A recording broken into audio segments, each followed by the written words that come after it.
welcome everybody to today's webinar, What Makes Arts for Change Work Excellent? We are presenting today from the Ontario Trillium Foundation HQ in Toronto.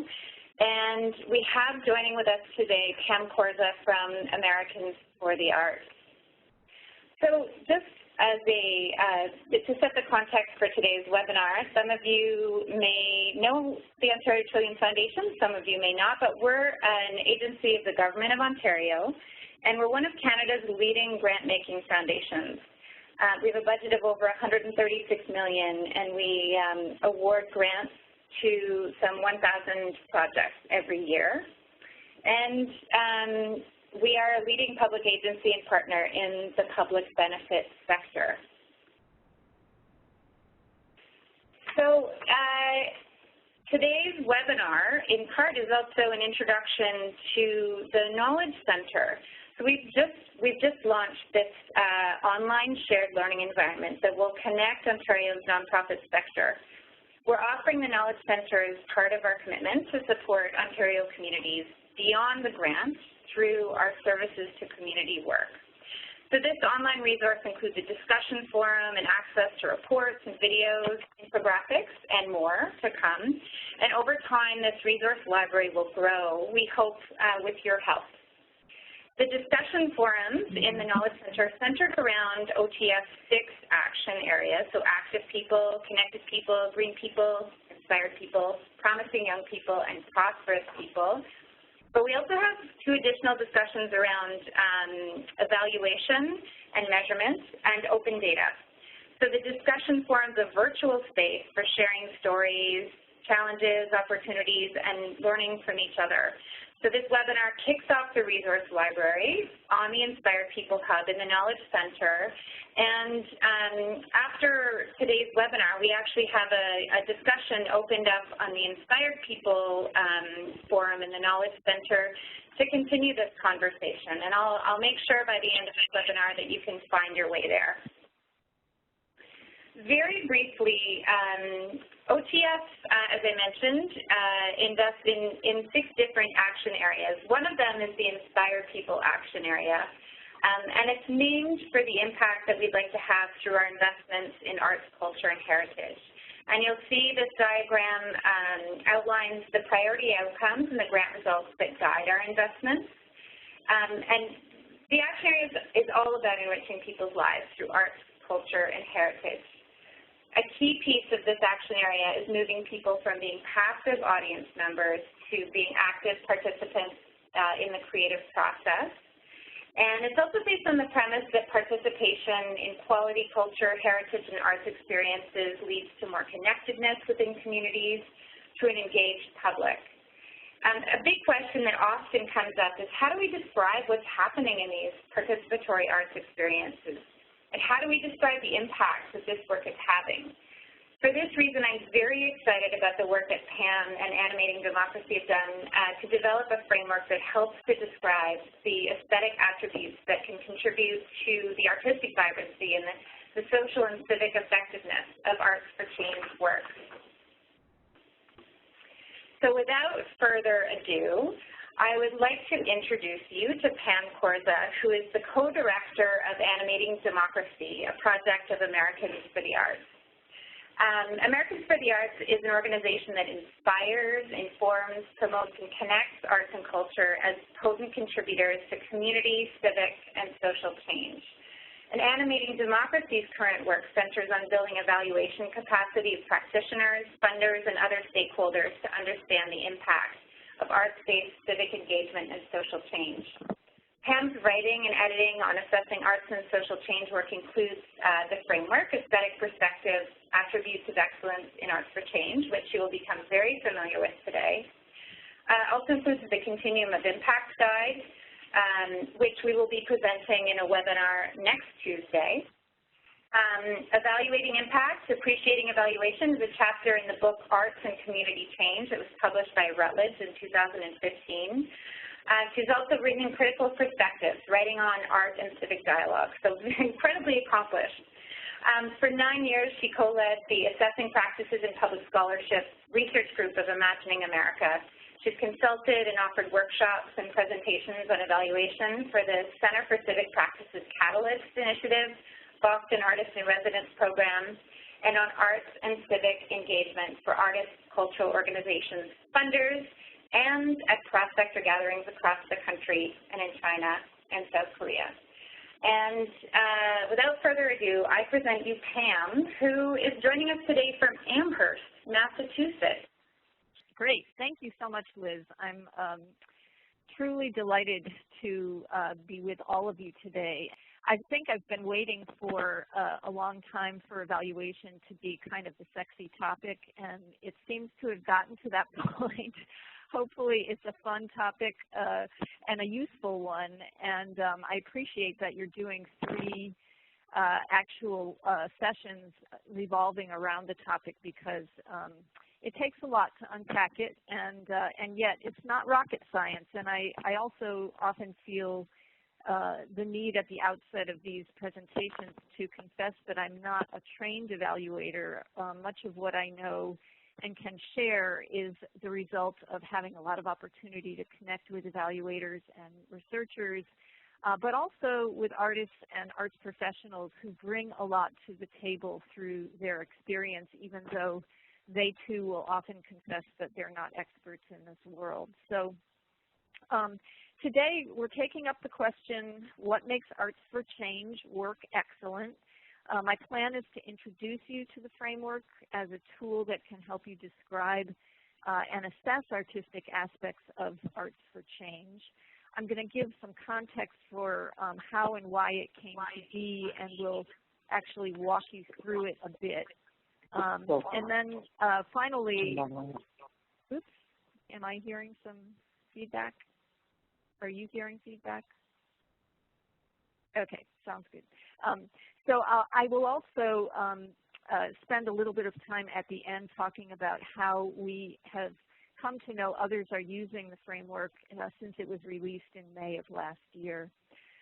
So I think with that, I will situate you a little bit with Animating Democracy, which is approaching 20 years old. Our work over all of that time has really been around strengthening the role of arts and culture in these spheres that you see at the bottom here: community development, civic engagement, social change, and justice. We intentionally take a wide lens, a wide view of how arts can integrate into these other spheres and really help to bolster the work of community, civic, and social change. So when I use the word art or the phrase Arts for Change, that's sort of the spectrum that we're looking at. I also find that the early years of our work, when we had a lab that was supporting 36 or so organizations around the U.S. that were experimenting with arts and civic dialogue, that these examples continue to resonate for me as ways into understanding the work and describing it and assessing it. So I'm going to share 3 projects that we did support with Ford Foundation money in our early years and sort of draw them into our discussion of the aesthetics framework as we go. So the first one is Flint Youth Theater in Flint, Michigan. They did a theater-based dialogue project that was catalyzed by a local school shooting that took place not long after Columbine.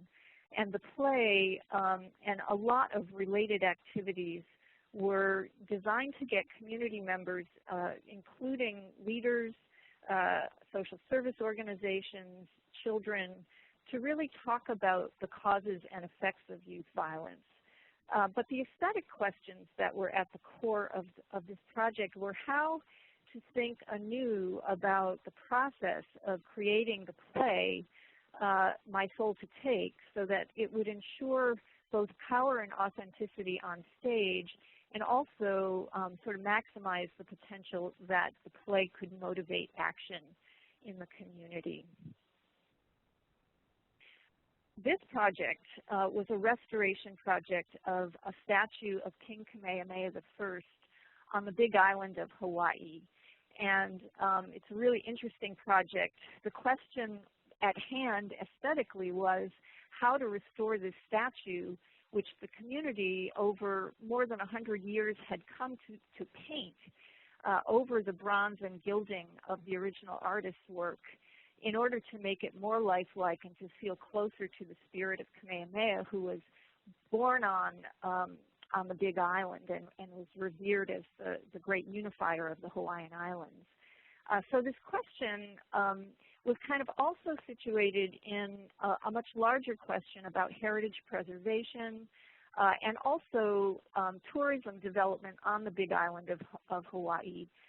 So the aesthetic questions were, you know, how to restore this project, but also in terms of the civic question, it was about honoring cultural forms and norms that would bring the voices of native and longtime residents on the island who were not particularly coming out for the sort of typical community town meeting forums.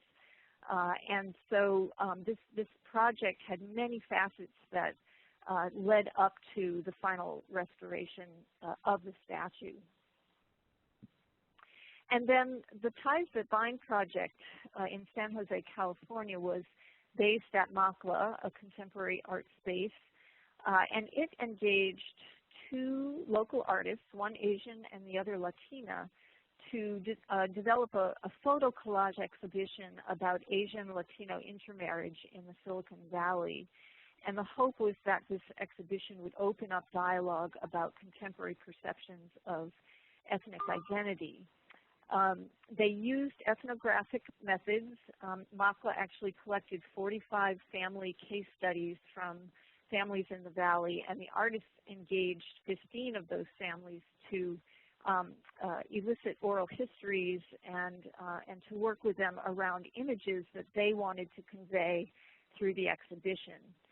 In creating the art for this project, the kinds of questions that were raised were, how does the intent to foster civic dialogue actually affect aesthetic choices? And by whose standards do we judge excellence in art with social intent? So in the early years of Animating Democracy, our focus was really on, well, you know, what does this work look like, this intersectional work of arts, and in those years, civic dialogue was the focus. What makes that work? What makes it effective? And how do arts and culture create an invitation, a space for, take the form of, or spark dialogue in the public realm? We captured a lot of the answers to those questions more or less in some deep case study work, which then morphed into a arts and civic engagement toolkit and workshops to advance practice in the field. But what I would say that the question that we began to address but didn't fully address was, what difference are we actually making and how do we know? So, you know, I think in the arts, we're really good at counting, and that's the easy thing to do. So people tend to default to numbers, but we all know that counting who comes, how many people come, et cetera, doesn't really tell much of a story, or at least it doesn't tell the whole story.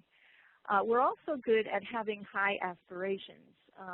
Art saves lives. We can, through our arts program, reduce recidivism, those kinds of proclamations, but often they're really not realistic in the context of the scale of projects that we're doing, and certainly there are many forces that would have to contribute to changes that grand. So we developed the Continuum of Impact as a first tool to really help cultural organizations, artists, and their community partners to better articulate, to be more specific about the kinds of social and civic outcomes that they really were aspiring to and could literally track with evidence. So you see here along the squiggly line there 6 families of outcomes that have to do with changes in knowledge, what people understand or are aware of around particular issues, how people might be communicating in the public sphere through dialogue or deliberation, changes in attitudes, changes in the capacity to be engaged in the civic or social space of community, changes in action or behavior, and changes in policies, systems, structures, conditions, access, equity. So this continuum was really intended to both capture what we were seeing commonly that arts folks were aspiring to in their work, but also where they are able to note change by looking for the right kind of evidence. So I won't belabor this tool because next week's webinar with Barbara Schaefer-Bacon will really pick up on this in more detail, but the continuum allows you to move through some downloadable worksheets to really articulate outcomes, indicators, and the kinds of data that you might collect.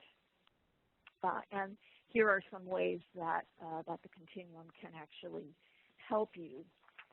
So that is just a little bit of a long-winded intro to what we're here to talk about, which is the Aesthetic Perspectives Framework. And this is really a companion to the continuum in that it is looking at the art side of the Arts for Change coin. It's looking at questions like what makes Arts for Change work potent and excellent as art, and what aspects of the art or the cultural practice are contributing to its civic or social effectiveness. So we really had been listening to artists over a decade or more, and the concerns and frustrations, especially among those who are serious about this kind of Arts for Change work, and the framework really evolved as a response to those concerns and frustrations. And there were essentially 4 of them. One, that there are standards of excellence for this work. I'll never forget Judy Baca, who's a mural artist in Los Angeles, saying at one of our early meetings, community members make critical judgments. They want to be part of something that has aesthetic value, and bad aesthetics in the name of good community work is really not acceptable. So there are standards that should uphold the best of this work.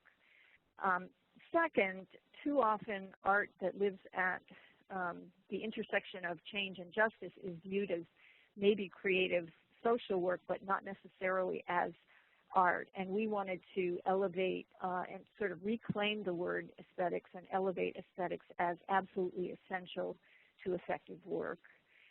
In this work, which is as much about creative process as engagement, and engagement as it is about product, where the art lies is often misunderstood, or maybe it's underappreciated. So we wanted to help people see that the creative process and the thinking that artists bring to bear in community space and in social space is absolutely a part of this work, and to then convey what excellent process is. And then finally, and very importantly, we have observed, and I'm sure many of you have as well, that there's a strong aesthetic bias operating in funding panels, in critical writing, in evaluation, and funders and panels and critics and evaluators often default to dominant Eurocentric standards of excellence. They might be dismissing or ignoring or being simply not informed enough about standards that are relevant to different artistic and cultural practices. So with these concerns foregrounded, a couple of years ago we put together an evaluation learning lab, and we put artists in the driver's seat to work on practical frameworks that really reflected the terms by which they want their work to be evaluated. And the Aesthetic Perspectives Framework really simmered up as the key framework that people got juiced about and were willing to work on. We had about 20 artists and ally funders and evaluators who met over about 18 months a few times, and then with a lot of work in between and after we concluded the lab. A subgroup of about 6 people worked hard to draft and craft the attributes and the preface to the framework. And then we hit the road for about a year and vetted multiple drafts with about 150 people. So this framework really evolved from a very field-oriented process of dialogue and excavation of what we mean by aesthetics in arts for change. So let's now just dig into the framework, and I'll share what's actually in it.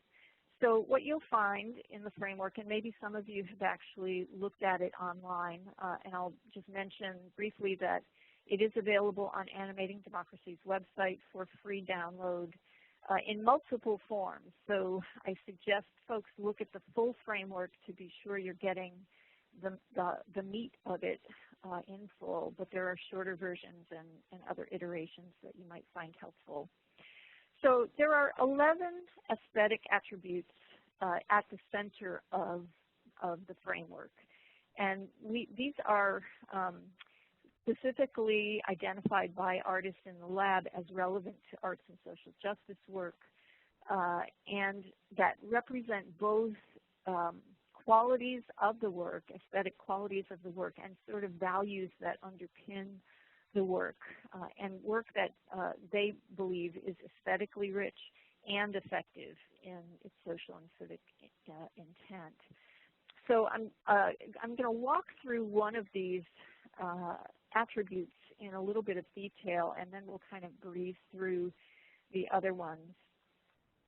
So this one is openness, and so just by way of kind of describing what you'll find in the framework, there's a page on each attribute, and it begins with a sort of description, a pointed description that links that aesthetic attribute to social change. So in this one, we have openness, meaning that the creative work deepens impact by remaining open and fluid and transparent and subject to influence and able to hold contradiction. So this one I feel is a lot about embracing and considering context of the work.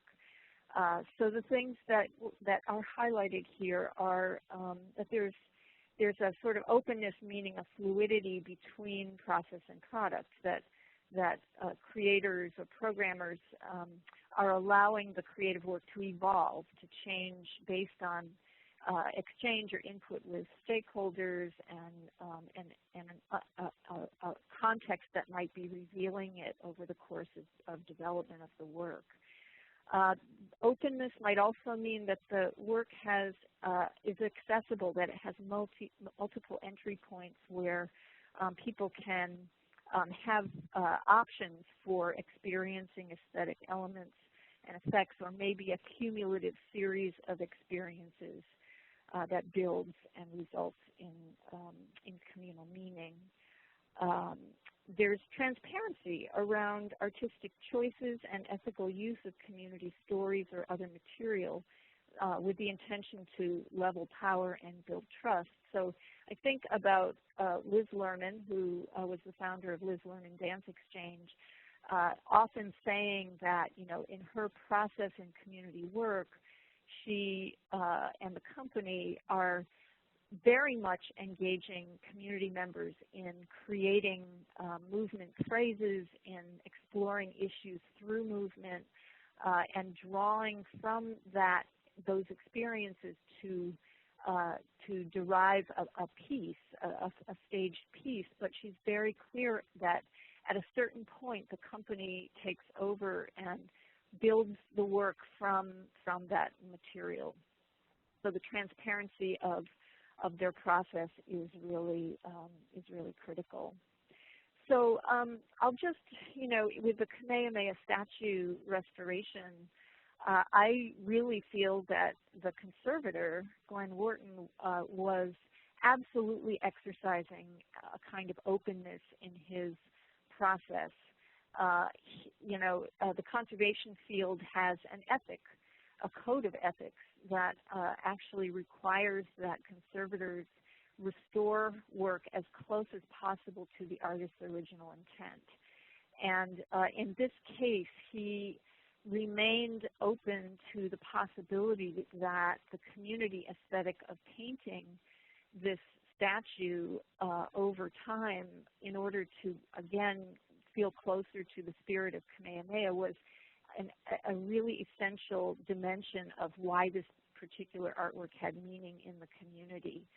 And so that openness to community wisdom and knowledge and cultural connection was really important.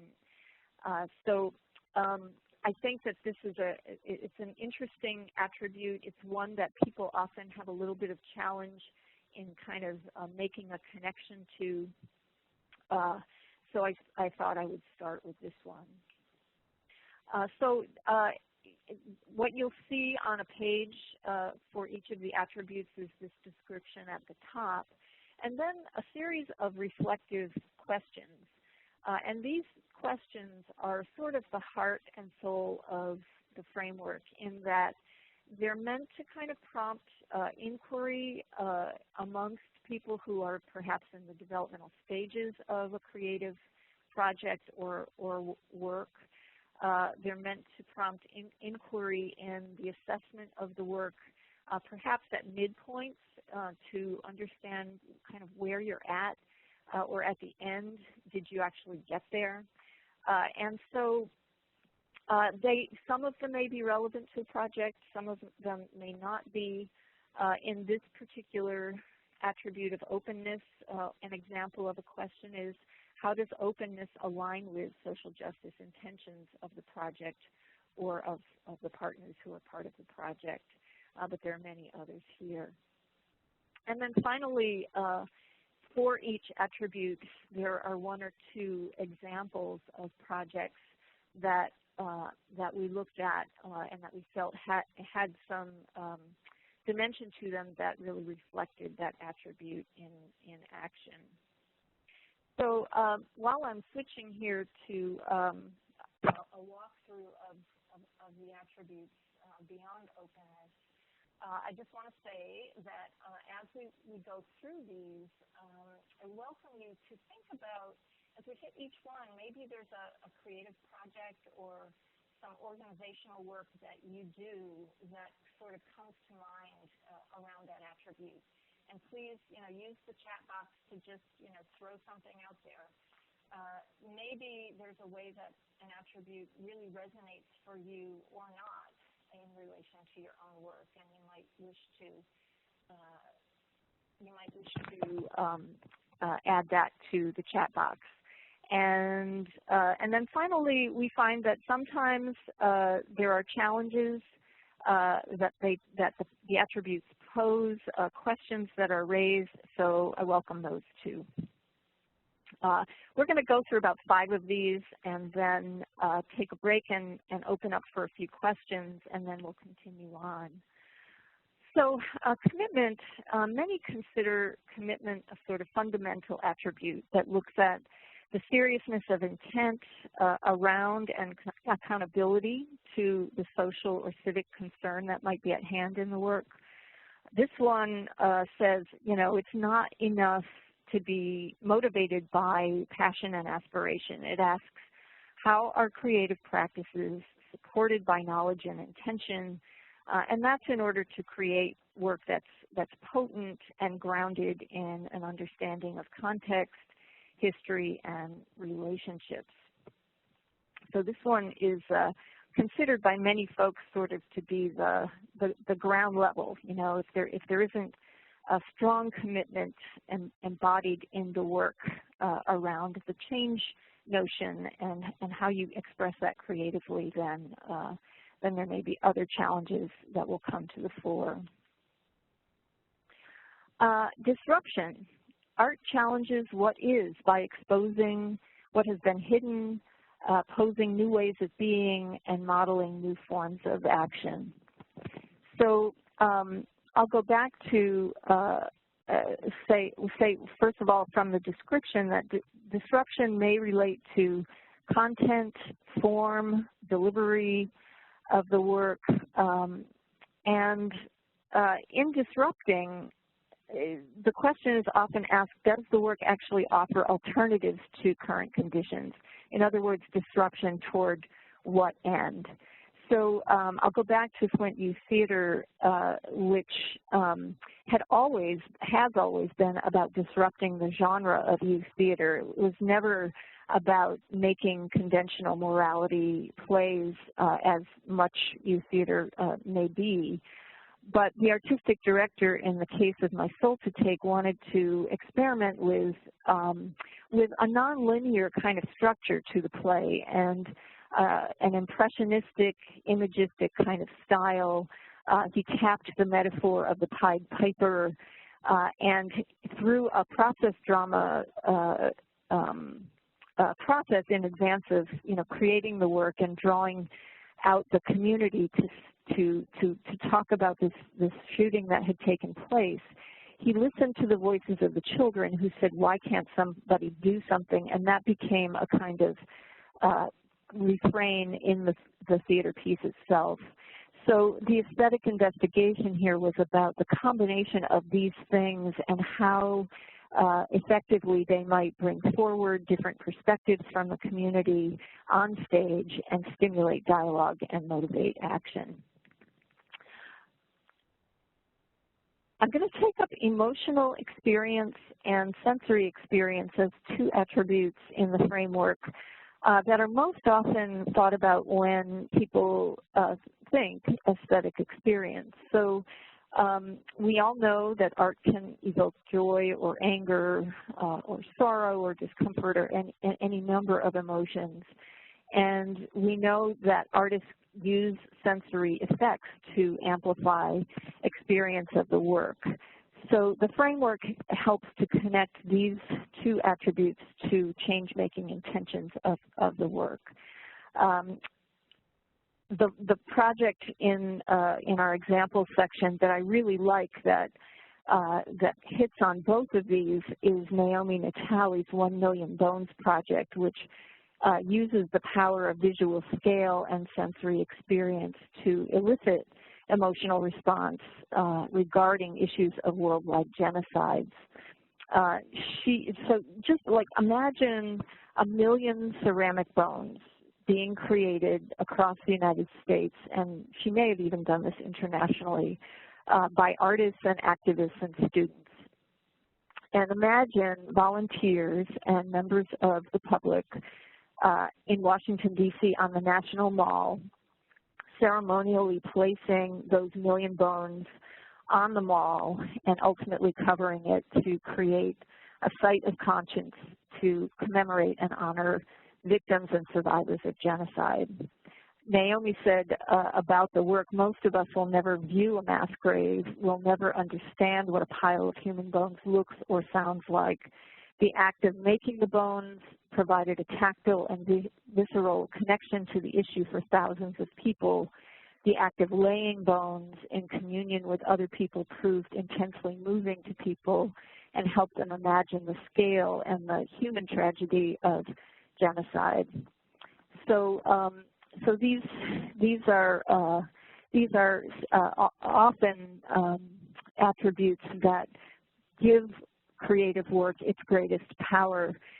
Among the inquiry questions for emotional and sensory experience is, does the creative work take a responsible approach to potential emotional response? Does it help people channel such emotions into healing or action?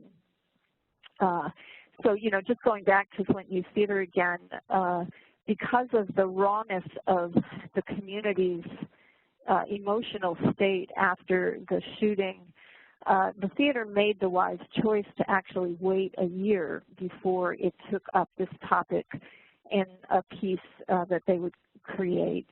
And they were very sensitive to the post-traumatic stress that might be engendered by the work, and worked very closely with dialogue facilitators who had skill and experience in creating safe space for dialogue, especially in the context of trauma. And before we take a break, and I hope the microphone is working okay at this point, please pop up again if you are not hearing me well. Before we take a break for questions after cultural integrity, I'll just quickly note that this one, it reads, the creative work demonstrates integrity and ethical use of material with specific cultural origins and context. With so much focus in recent years on issues of equity and cultural equity, doing work that is drawing from the creative and aesthetic and cultural strengths of previously underserved communities. This attribute has gotten lots of discussion as we've taken the framework around the U.S. So, you know, at the heart of it is if the goal is justice, then truth, authenticity, and integrity are inherently important in the creative work. This attribute takes up aspects of cultural values and competence, ethical use of material, and specific cultural origins. And it asks questions like, have the artists and stakeholders analyze the relationships of power, privilege, and cultural context within the art-making process and presenting the work. I think at this point, Liz, if you're able to come on the line and share any questions that might be in the chat box or any that you might have yourself, I would be happy to take some before we move on. Thank you so much, Pam. I'm waiting for some questions. People, I think, are being shy to pose some questions. But it's really, I'm fascinated by this one because, and especially in the discussion of the emotional experience. So prior to doing my work here at the Foundation, I worked at a community arts organization in Toronto, and we were in residence in neighborhoods that were experiencing, in particular, quite a bit of violence, and trauma was something that we dealt with on a regular basis. And what strikes me, I mean, we would, of course, have conversations about this and about how to be really mindful of the participants' emotional experience. But I just love that this has been formalized, I guess, within the context of a larger framework that's looking at community-engaged art. And then next week, looking at how we can translate this into talking about the social and civic impact. Thank you. Are there any questions from the participants of our webinar right now? You can send them to me or to everybody in the chat box. Great. Maybe I'll use this the few minutes here to. Cam, your voice has just dropped just for a second. Are you able to speak closer to the Yeah. Is this better? Perfect. Okay, great. I'll share with folks a passage from a blog that was written by Ananya Chatterjee from Ananya Dance Theater in Minneapolis. We did a blog salon last July, which is up on the Americans for the Arts website if folks are interested. And she was talking about, well, I'll just read what she says because she says it better than I can. She says, what will be crucial for the long-term effectiveness of this framework is that it's seen comprehensively as positing a set of indicators of excellence whose success is in the chemistry of their juxtaposition. So for instance, it's only when risk-taking is assessed in relationship with cultural integrity and communal meaning, those three attributes, that we can avoid producing art that's cool, ironic, critiquing state power, but lacks consideration of how aesthetic choices might affect an already vulnerable community connected to an issue. Think, for instance, about the recent turmoil created by the installation of visual artist Sam Durant's Scaffold, a large structure made of gallows in the Walker Art Center's sculpture garden. The piece's reference to the gallows used to execute 38 Dakota men in 1862 deeply insulted and outraged the Native community. Scaffold certainly offered disruption and provocation, but at the cost of tremendous pain to the community who are indigenous to Minnesota. So we have found that, when we do workshops around the framework and we have them all up, all the attributes up around the wall, sort of randomly, sometimes people are stimulated to see the connections between these different attributes and how they interplay in projects in a very rich and sometimes very complicated way. Pam, thank you for elaborating on that example. That's a really potent one here in the Canadian context too. I just had a couple of questions, one comment and a question come up. I was hoping I could read out right now. Sure. So one comment coming from an art service organization, I see how some of these attributes can guide our work in achieving change within the arts sector. For example, disruption is key in challenging the status quo. And then a question asking for you to talk a bit more about what was involved in putting people in place who are experienced in PTSD and trauma in the Flint play that you referenced.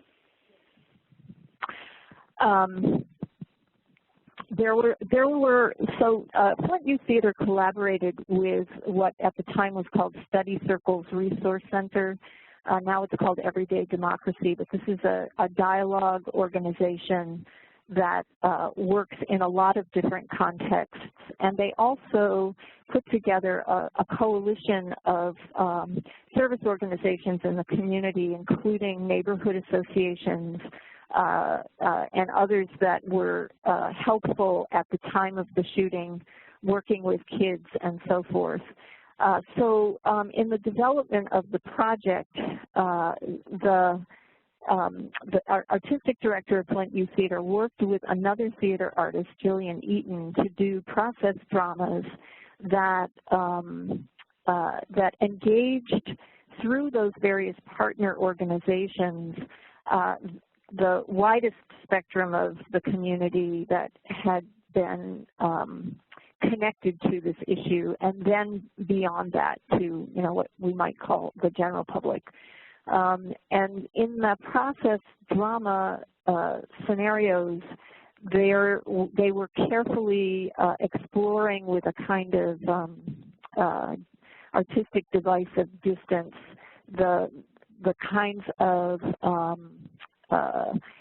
concerns and emotional experiences that people had throughout that period of the aftermath of the shooting and then beyond. So there was a lot of pre-work to really engage with people who were affected by the issue. And then with Study Circles Resource Center, the dialogues that took place before and after the play, and literally weeks before and weeks after, as well as immediately after, there was a lot of attention to how to create a comfortable space, an intimate space for conversations, and ways for people to process what might still be raw emotional experience.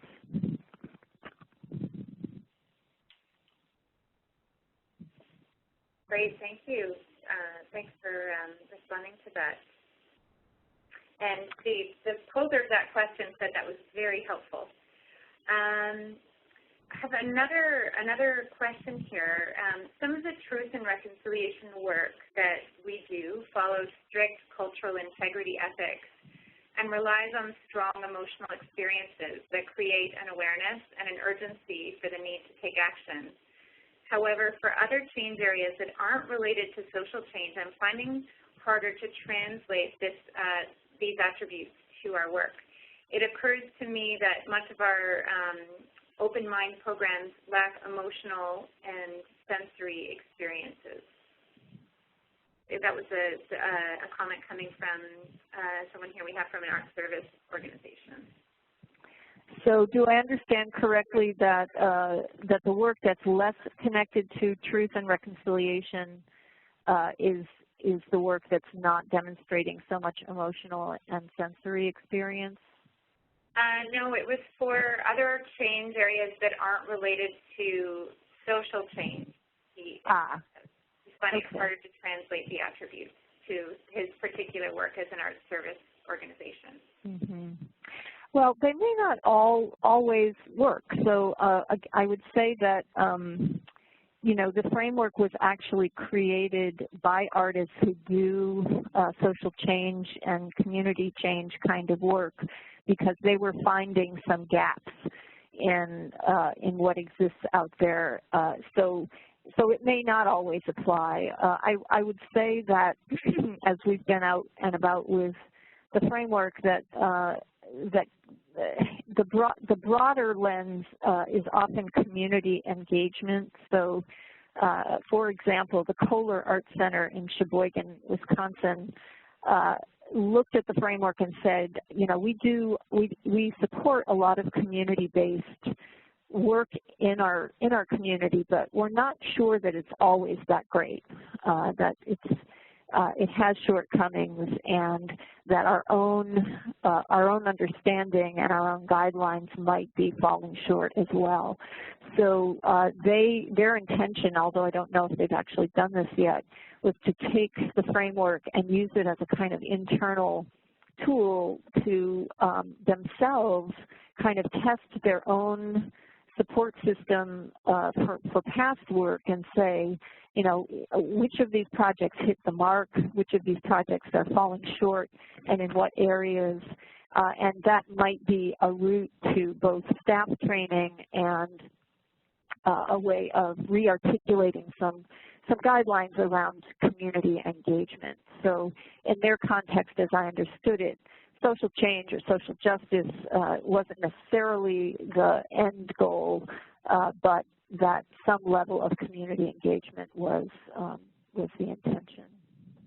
That's a really helpful example, Pam. Thank you. Okay, I might suggest that we continue on, and I'm just going to do my own quick time check here. So we'll move on to risk-taking, and this is a term that we see a lot in arts grant guidelines. Risk-taking, yes, indeed, in whether it's in creating work or programming choices or the ways that we connect art with audiences can actually allow new possibilities to develop. This attribute looks at what risk, why risk, and whose risk, because we know that risk can be a factor for the artists, it can be a factor for participants or audience members, and it can be a factor for institutional players. And I know that many of you may represent cultural institutions, so I thought I would draw in a project from our early years, again, the Jewish Museum in New York and its exhibition of Mirroring Evil, which featured work by young artists who were generations removed from the Holocaust. And the museum took, I would say, curatorial and institutional risks by dramatically shifting the common focus on representing Holocaust victims to representing the perpetrators behind the Holocaust. And the work was quite transgressive. Examples were by one artist, a bust of Mengele, Lego concentration camp, old film footage manipulating sound bites from Hitler's speeches. So the exhibition was potentially one that would alienate even the museum's core audience, never mind generate public controversy, which in fact it unfortunately did through an unfortunate newspaper article. So the inquiry question, I think that's very relevant in this context is what's the point of risk-taking when you're aiming to create some sort of civic or social or justice-oriented change. And for the Jewish Museum, this was a bold and a calculated show that it hoped would broaden the relevance of the Holocaust to more people by linking it and looking at it through the broader lens of complicity and complacency in mass atrocities that the world faces today. So linking history to contemporary concerns and issues.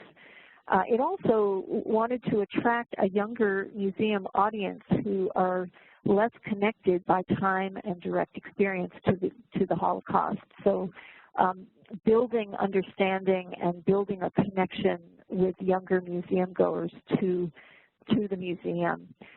Knowing that there was a lot of risk behind this institutionally, the museum took a lot of different measures, both internally in terms of bringing staff and board up to speed and in dialogue about the intentions, externally through communications, and the interpretive programs and the dialogue activities and the framing of the exhibition, all of these things were extremely carefully designed to mitigate against the kind of risks that they knew they were taking in doing this project. Coherence. Strong ideas expressed with clarity advance both artistic and social purposes. Coherence may be evident in how parts of a creative work relate to the whole of a project that it's a part of. It might manifest in the overall impression that the work makes. And, you know, kind of fundamental question among the inquiry questions is there a meaningful connection between medium and message? Communal meaning. The creative work facilitates collective meaning that transcends individual perspectives and experience. So there is a kind of ladder of change that obviously must embrace individual changes or perceptions before communal changes might take place or communal meaning might take hold. And this attribute sort of excavates that. So I'll bring back the Makla exhibition about intermarriage in the Silicon Valley. We did a critical writing experiment around this project and supported Makla to invite 4 different writers to write about the project and the creative work from various vantage points. And this was an experiment that was sort of counter to the typical single authoritative voice of critical writing and really trying to do a more multivocal, critical reflective writings around the work. So we had an occasion to bring the writers together, and as they were in progress with their writing, there was this intriguing debate about excellence in this work. And you may remember from the slide some small shadow or photo boxes, photo collages that were representative of the families in the valley. And some of the writers, you know, said, well, this work is, you know, it's nice, but it's kind of safe. It lacked an edge. They may have felt that the research phase and the oral histories tread a little bit too carefully so as not to reveal tensions within families. But when it came time for the exhibition itself, Makla was surprised at just how intensely the families engaged with the artwork and how, as Renato Rosaldo, who is a cultural anthropologist and was one of the writers, he actually came around to say that he believes the blandness of the art, the blandness, that was one of the words the writers were toying with, was precisely what made it so effective by creating a sort of soft and respectful space and reflection of the families. They then felt a comfort in conveying their tensions in the marriages when they actually came into dialogue amongst themselves. So this project took that word communal and really revisited it to raise the question, how public does the work actually have to be successful, and then offered the idea that intra-group dialogue was actually a high benefit of projects in addition to the dialogues that happen between groups. Stickiness, change obviously happens over time, and when creative work sticks, its influence lasts. And this, in turn, might stir people to engage with the ideas behind the work, the issues, movements, and at some point really change behavior or attitudes as a result. So, you know, the stickiness might come in the form of a powerful visual image or a musical hook or a phrase that you remember or an emotional response. So let me just get to the last one here, and then we can take a little bit of a turn in our last 15 minutes or so.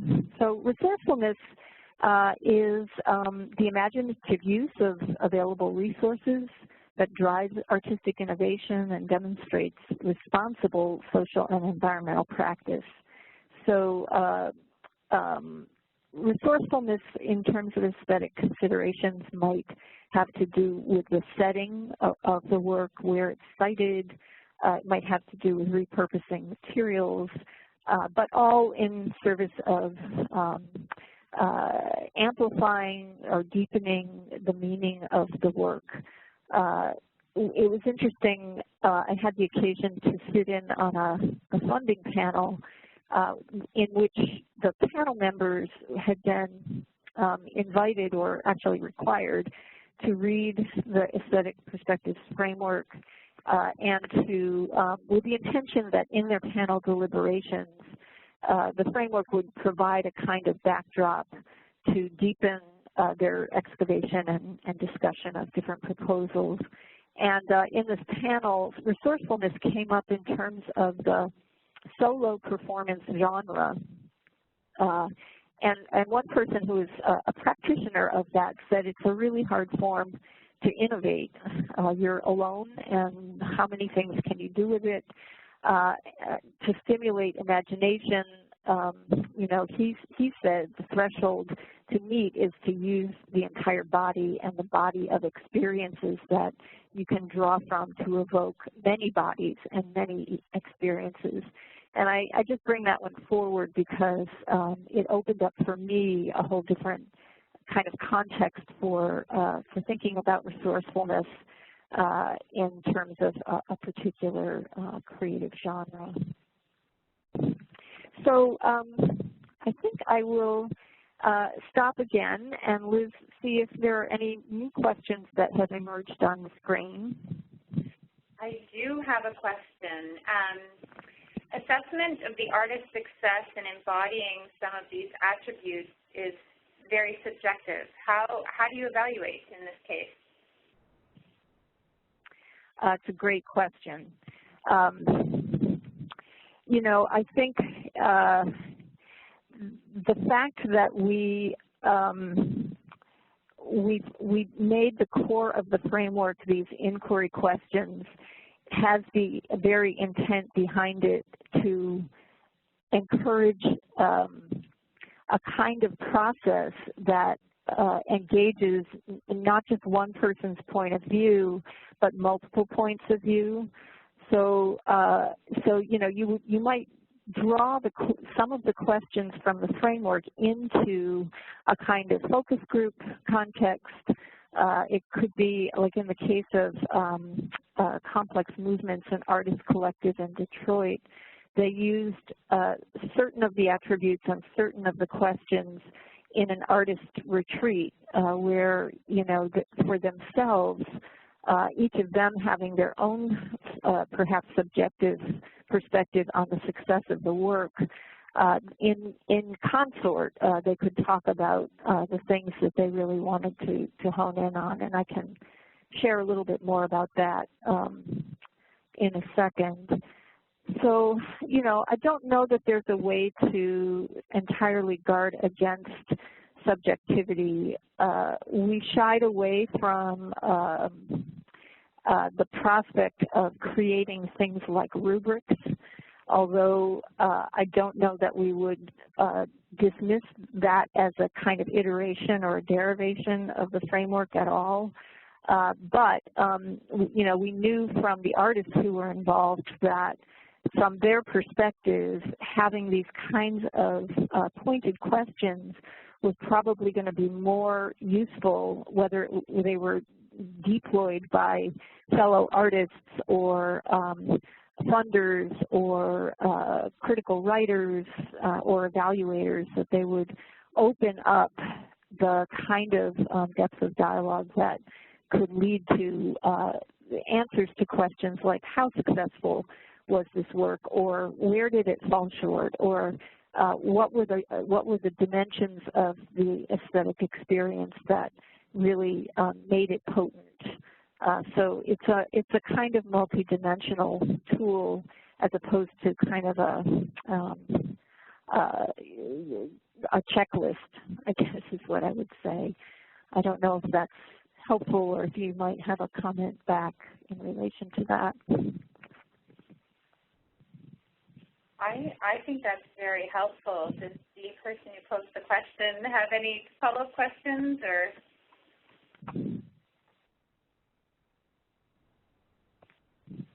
Yes, she says, helpful to get away from the checklist idea. All right, well, if there are no other questions, I can invite folks to think about the one that's on the screen. How might you apply the framework in your work? And, you know, I would suggest thinking about describing work, whether it's in your own writing, in interpretive materials, in proposal development. I would suggest, you know, how can it promote understanding? Maybe it's in the context of teaching, if some of the folks on the phone are teaching artists, or in academia, case making, working in partnership with folks who are less familiar with this realm of arts. Maybe it's a, you know, a cross-sector partner in the community, possibly even, you know, engaging with media and critics in grant review processes, and then, you know, how might it be helpful in your own evaluation work? And while folks are thinking about that question, I'll come back to the Complex Movements story.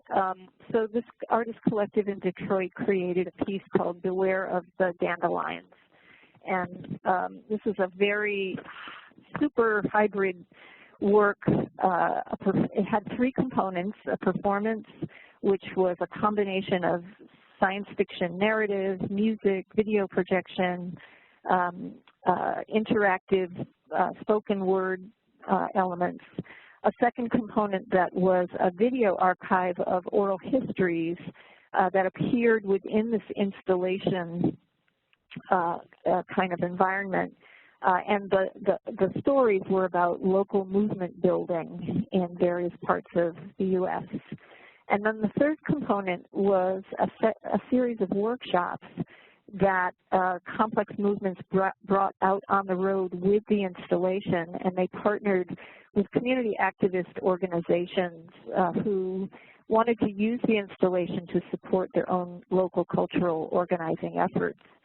So this is a complex project by Complex Movements, and And they really they seized the framework, unbeknownst to us actually, to do some assessment for themselves as artists, and then also with the community organizers who received the installation in their communities. And they used it because A, they wanted to improve practice and future projects, and B, they wanted to know how that touring model really worked in the end to support local organizers' interests. So again, they did a debriefing amongst themselves. They looked in particular at coherence because they knew that the work was a dense work. There was a lot going on, almost an overwhelming amount of information coming at participants at one time, and all of these different sort of spectacular technical effects.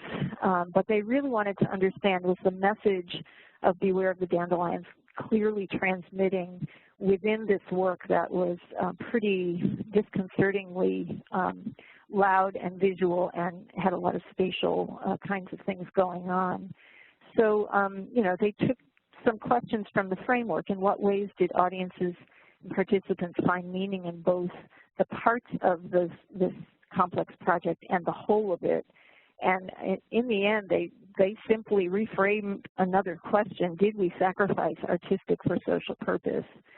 They really felt that the framework in their own retreat helped them to structure the debrief, and they got deeper and faster and felt like it lent some rigor to what was before then a sort of off-the-cuff kind of process. And then they took questions from the framework to create an interview protocol with the community organizing partners that hosted the national tour, and they sent those questions in advance to those organizers, did phone call focus groups, and really found, by looking at the sensory experience and a few of the other questions, that the video stories, the ones of the organizers from throughout the country, which were pretty straightforward elements of the whole installation, in fact had the higher value in terms of what the organizing partners' interests and goals were. So this suggested to the complex movement artists that they might need to create more balance in future work. So it was really something that they seized and ran with that helped them think about the effectiveness of the work. I'll just mention quickly, funders are picking up on the framework.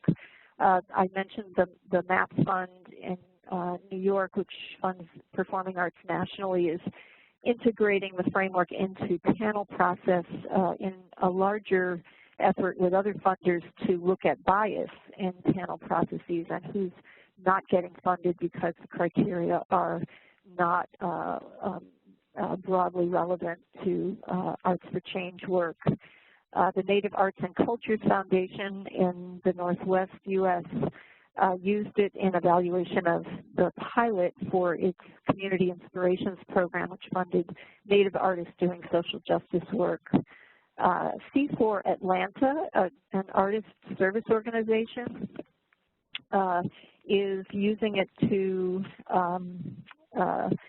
develop a curriculum unit for community-based practice that it will be launching in the fall. So there are many percolations, I would say, of ways that people are beginning to use the framework. I'll mention quickly in relation to use that there are several companion guides written by folks in different parts of the arts fields to help kind of center their thinking around how the framework might be applicable in their work. So I encourage you to go to the website and download any one of these, and we hope to continue to build a few more from other perspectives. And then I'll just close by kind of saying that, you know, there's the danger once you put something on paper that it becomes the next codification that people may bristle against, and we've had that reaction too.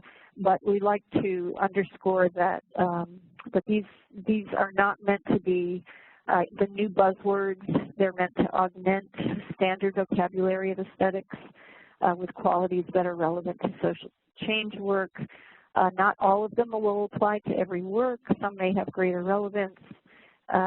Conventional attributes may still apply in arts for change work, and that these attributes will definitely evolve, we're sure, over time with the benefit of field discussion and application. So my parting thought is that if folks do pick up on the framework and tap it in any way, we're really curious and really welcome both your positive and negative experiences with it so that we can learn and maybe continue to evolve it as time goes on. So that was incredible. Thank you. Here we go. I had one comment come in at the end from someone from an incredible community-engaged theater organization, I know, up in Northern Ontario, who said that they could see it as using it as a project is evolving, so developmental evaluation, as well as looking back at a project that they've just completed with their artists, with participants, and also using it with an eye to influencing policy related to the work. Fantastic. Well, I hope you'll share what your experience might be. That's great. Thank you. So thank you so much, Pam. As we wrap up here, I just wanted to show people, again, go back to the slide about the Knowledge Center. Really, really incredible work that you've done, Pam, and you've inspired so much thinking on this topic. And I want to invite people to go to our Knowledge Center, because I've actually, in the Inspired People Hub and the Knowledge Center, I've set up a place where we can continue this conversation. It would be great to hear how people see using the framework in their work. What questions is this bringing up for you in your work? You'll see there's some questions there. And Pam, I'm hoping that maybe you can keep an eye on this too, and if people have some questions, maybe they could ask them a few there. Sure. So in order to comment on the Knowledge Center, you'll just need to sign up as a new user. Go to the list of discussion topics, and you'll see a discussion topic called Post-Webinar Discussion, What Makes Arts for Change Work Excellent? I've just put a couple of questions up there, What resonates for you in the aesthetics perspective framework? How might you apply this framework to your work? And what questions are coming up for you as you think about applying it in your work? So last thing, we have 2 upcoming Knowledge Center webinars. So really, really excited, as Pam mentioned. The follow-up to this webinar, you may be asking yourself, so how do I apply this in the context of evaluation? Well, I think that the next week's webinar will really help you with this. How do arts and culture make a difference? And Pam's colleague Barbara, who I think is listening on the line today, is going to be leading that webinar where she'll be presenting the How do Arts and Culture Make a Difference Continuum of Impact tool. And at the end of May, we've got some guests from the International Center for Art for Social Change joining us to introduce their Arts for Social Change evaluation toolkit. And some of you may be familiar with Judith Marcoux out in the West Coast and the work that she's doing there. And this is part of a larger SHRC-funded project that she has done there. So that brings us to the end. I want to thank everybody for joining us today. And I want to thank you, Pam, for introducing this toolkit to the Canadian audience. We're really, really thrilled that you could join us today and share. Totally, my pleasure. Thank you for having me. Really appreciate it. Fantastic. Okay, well, folks, I hope that you continue this conversation on the Knowledge Center. And for those of you who can join us next week, I look forward to having you next week. Take care.